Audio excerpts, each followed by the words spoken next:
Hello, in this episode of Shadows of Theory, we won't be looking at politics for a change.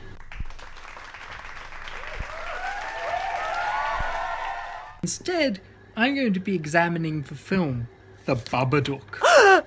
Now, The Babadook by Jennifer Kent is a really fascinating film. A lot of the commentaries on The Babadook examine the Babadook in relation to trauma, in relation to mental illness, in relation to the pressures of being a mother and sort of viewing your child as a sort of monster.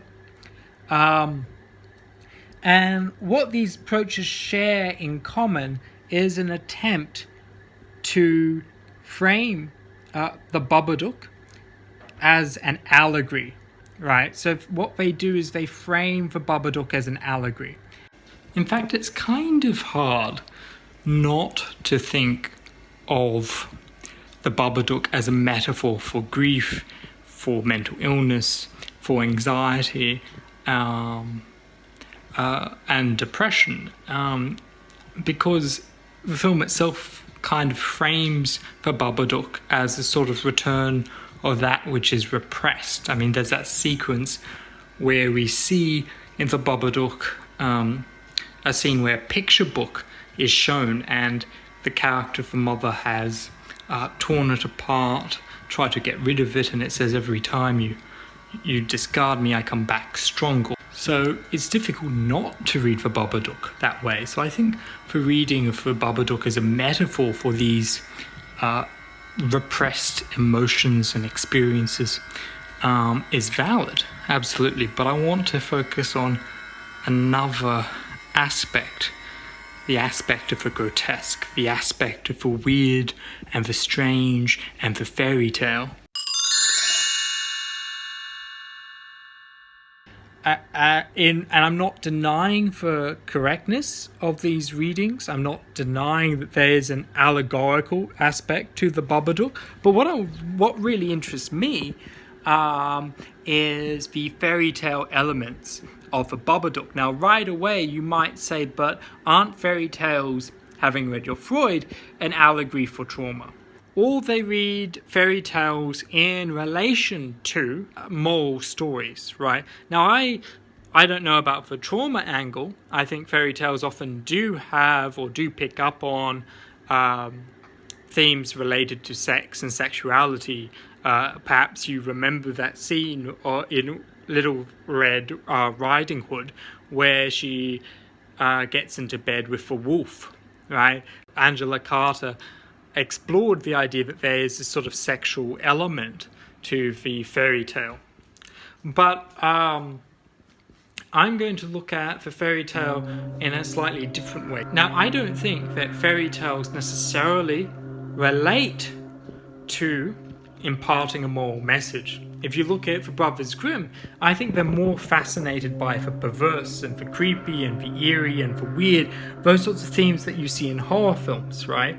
That they're not really that interested in moral messages. And I make that claim because a lot of fairy tales just don't have a moral message.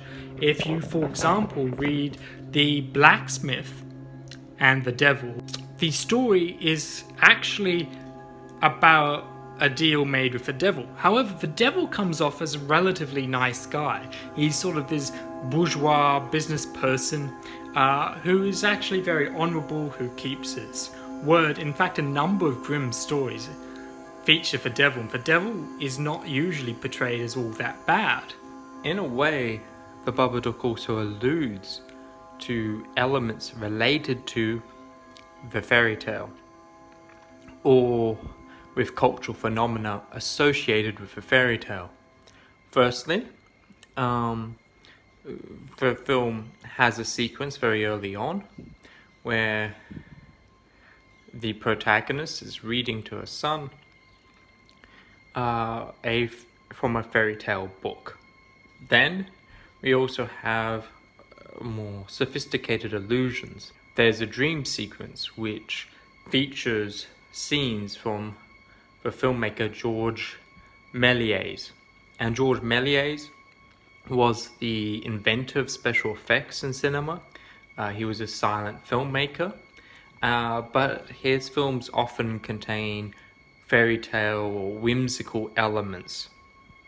The creature for Babadook also seems to allude to silent cinema and German expressionist cinema, which borrowed tropes from fairy tales, where we have characters with white face paint and dark rings around the eyes. The aesthetics of the house in the Babadook and even of the creature, the Babadook, seem also to allude to the illustrations of Edward Gorey and Gorey's work, which combines the sinister aspects of fairy tales with images that seem macabre by incorporating disaster into the everyday. The Babadook further makes allusions to arguably Struwwelpeter. Struwwelpeter is a German picture book about a figure, Peter, who punishes children and has these sort of long fingers that the Babadook is reminiscent of. The Babadook is very clearly related to a fairy tale. We have this creature, this monster in the house, and there's something very fairy tale-like about the conclusion where the monster is, in a sense, becomes part of the household. The weird and the ordinary are juxtaposed, just like in the fairy tale. Right? Fairy tales often have elements of the everyday, juxtaposed with that which is wondrous, that which is strange. But Jennifer Kent's film is the ending of a Babadook, where this monstrous creature is actually kind of welcomed into the home, and in the end, because they can't get rid of it, they end up having to live with this creature to render him as part of the house in which they inhabit.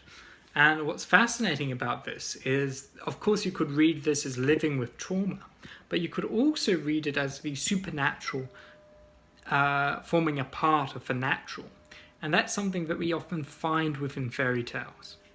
And so the ordinary is depicted often in a strange sort of way, so that it's hard to discern discern the separation between the natural and the supernatural, the weird and the usual. Okay, and in fact, that's kind of what Franz Kafka takes from fairy tales too, is this interaction between that which is absurd and strange and odd and doesn't quite fit into reality, but that being treated as part of natural reality. So someone just waking up as a sort of weird beetle, for example, in Metamorphosis, and the way everyday reality goes on despite the weird and the strange. And very often, of course, German fairy tales relate to the anxieties around the domestic sphere, the anxieties around that which is ordinary and part of the home. And we see that time and time again, often in fairy tales. And indeed, if we look at the context for people like the Grimms, for example, collecting fairy tales and retelling fairy tales, was in a situation where German culture, there was this attempt to unite German culture based on common stories. Stories about the magical and the mystical. But it was also in a context where German philosophy had focused, or started to focus, on the idea that there was something strange about reality. And so, for example, if you look at F.W.J. Schelling, who really theorizes this concept of the uncanny in relation to the sort of supernatural agency in nature. Now, the uncanny in German is das Unheimliche. I probably mispronounced it. I'm just going to say das Unheimlich and anglicize the word. And Unheimlich means both home. Heimlich means both home and hidden. So the unhidden, homely, is one way of interpreting this concept, right? and indeed Freud wrote about it. And we're not going to focus too much on Freud's interpretation, although I will note that very often Freud focuses on the idea of repression, and and the uncanny being this sort of being associated with repressing beliefs we might have had as children. And that's why, of course, in horror films, toys are often featured, and sometimes things that are sort of ordinary. The idea that the homely can be unhomely, that the home is this place where the monstrous is hidden, is very much a theme that we see in contemporary horror films. And it's very much a theme that we can see in the Babadook. In this respect, the Babadook manages to not only allude to fairy tale elements, but actually manages to become a contemporary fairy tale.